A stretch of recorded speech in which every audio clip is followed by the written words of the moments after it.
Your former club that you captained with such pride, Liverpool, going in against Galatasaray tonight. And you managed Galatasaray. I remember all these years ago, I was out in Istanbul with you when you had Saunders out there and Venison and people. I mean, this is a great tie, Graeme, isn't it? Well, it's a game of football. It's just, I mean, obviously there's supporters everywhere that are extremely passionate about the football clubs, but both at Liverpool, certainly when I was there, where the corporate element has crept in to not just Liverpool, but all English stadiums. And it sort of diminishes that raw energy that you see at Istanbul or in Glasgow at the weekend.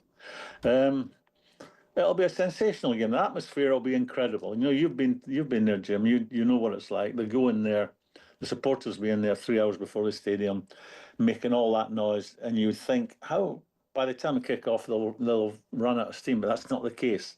And then when Liverpool will have possession, and I expect them to have a fair bit of it, the whole stadium whistles. And it's just the most incredible game of football to watch, a big night in that stadium. They generate an atmosphere that's matched by few, Galatasaray, especially on these nights. What have you made of Liverpool this season, Graeme? Do you think Slot? I mean, we've heard a lot from Slot. We've heard a lot from Slot about how teams should set up against his side and low blocks, denying his opportunities to be able to roll over teams. We've heard him talk about not liking English Premier League football. He finds it unattractive. Has he got found out a little bit this season? No. I have to say, I thought he was very good last year, and everyone was, because it was going well, bit of a perfect storm for them to win the league last year, but they were consistent, and you don't win the league by accident. And then it's just been excuse after excuse this year, and I'm sorry. When I hear him, he said he had 30 out of 30 preparation notes. He's thrown 27 or 28 in the bin. You know, teams are not saying to Liverpool, you know, we're at Anfield today, let's give them a really nice game of football and let's play the way they want us to play. They come up with obstacles. And now it's not new, Simon. No. When I was at Liverpool, like Terry Mack hated playing at Anfield. You know, he was best part of 20 goals a season. He hated it because he had nowhere to run because people sat deep. So it was dropping off, called then low blocks, whatever nonsense they call it. It was sitting deep, dropping off. He had nowhere to run. It was that. Did they try and play football against us? No, they would launch everything into the box.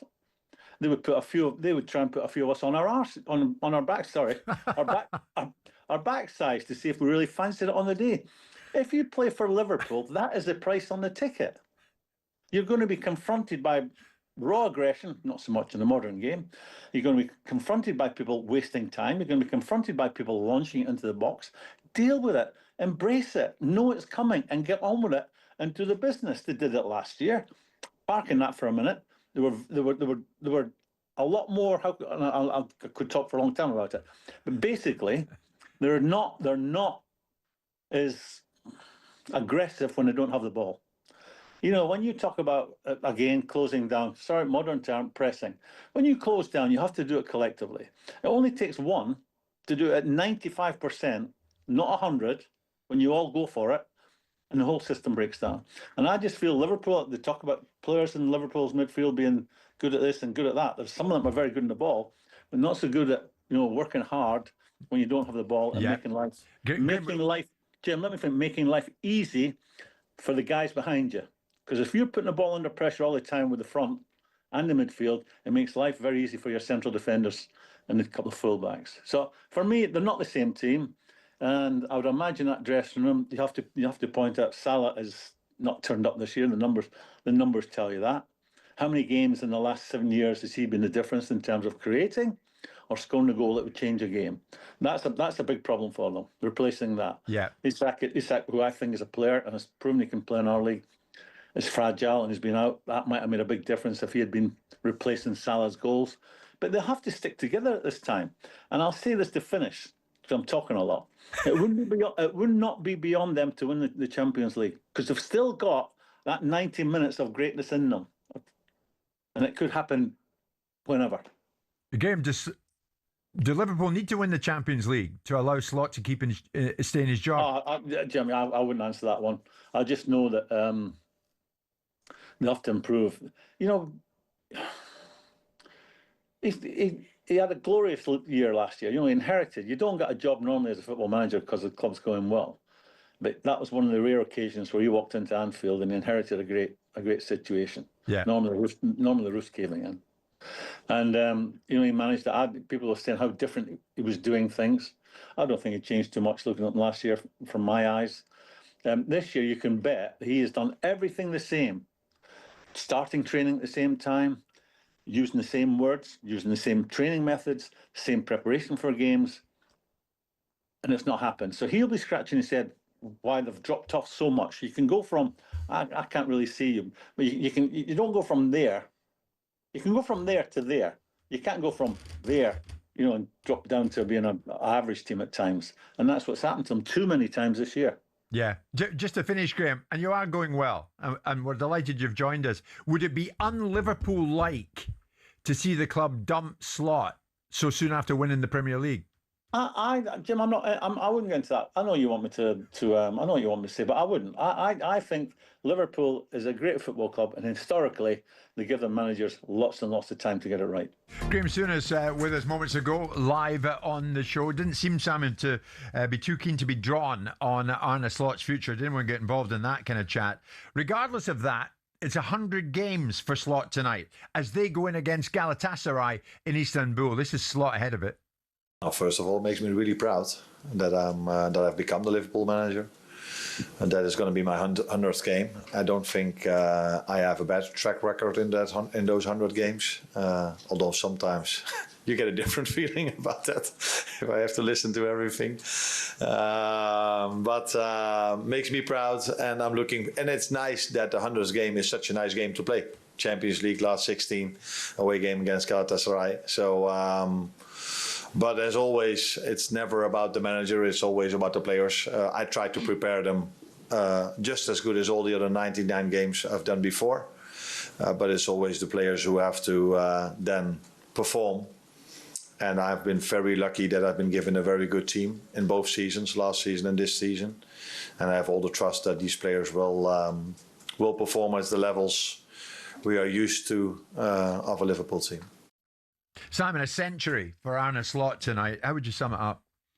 Well, I think he did very well in his first season. I think he inherited a very good side. Like Graeme Souness said a moment ago, that very rarely do you get an opportunity to inherit a side that's in pretty good nick. Was actually going for a quadruple that fell away because perhaps the loss of a manager was changing the direction of the players' mentality, and maybe the dressing room wasn't as strong as we thought it was. But notwithstanding that, he inherited a very good side that was very fortuitous. I have not liked some of the things he said this season, because I thought he was slightly better than some of the things he said, because we all know what managers do. They default to type. When it comes on top, what they do is they find an excuse for their own shortcomings, rather than just go, we're not good enough. It's the opposition are playing in a certain way, or I don't like this. And that's, I suppose it's like asking people not to be Roman if they're in Rome. I suspect they'd all have the same traits. Is he a good manager? Clearly. Did he speak well in that press conference? Absolutely. Are Liverpool the same side? No. Are there reasons behind it? Yes, there are reasons behind it. The loss of Lucas Diaz, the drop of form from Salah, and the issues that surrounded his behaviour prior to the departure for the African Cup of Nations. Isak not being fit, Isak being injured, but albeit when he was fit and in the side, he wasn't good enough, and there was an excuse made for the fact that he wasn't prepared for the season because he wasn't match fit and all this sort of stuff. One must say that irrespective of the loss of players, there's still a squad there that should be doing better than Liverpool doing this season. Well, that's right. So as a result of that, are you in the camp that thinks he needs to win the Champions League to salvage his job? I don't know. I'm never in the camp of wanting managers to be fired. Some managers deserve it more than others. Danny suggested that last week. Well, Graeme can speak to Liverpool and their succession programmes better than anyone else because he was there, both as a player and a manager. And with that in mind, it's not the Liverpool way just to react. And they'll have all the facts, they'll have all the context, they'll have all the perspective. If they still believe in the vision that Arne Slot is able to deliver and the outcomes they brought him in for, because they brought him in to be successful. And success is winning things for Liverpool. It's winning things. Klopp didn't win as many things as his reputation suggests they perhaps could have done, because ultimately Klopp goes out with all the hero status and understandably so. But he didn't win as many things as perhaps the myth of Klopp details, and that's not me detracting from him, because I think, in my view, I think he's the most exciting football manager that I've ever seen managing a Liverpool side, and there's been some great ones prior to that, and I think he's an exciting manager for football, full stop. I think his brand of football is my preferred diet. Thank you very much. But the fact of the matter is he didn't achieve what the reputation potentially and the noise around him suggests, because other managers have achieved far more. Yeah. Now, does it mean that Slot subsequently loses his job? Well, depends what you've got as an option to replace him. Depends if Alonso's available and you think he's better because he produced that Leverkusen side that was brilliant and couldn't manage Madrid. Depends if someone else is available that you think could be better. It's all about what is better rather than, do I need to fire somebody? If you haven't got anybody better and there really isn't somebody better, and you're confident that the one step back will eventually produce 2 steps forward, then you stay with what you've got. Then you go with it. Galatasaray up against Liverpool tonight. It kicks off 5:45, remember, and it's live on talkSPORT 2.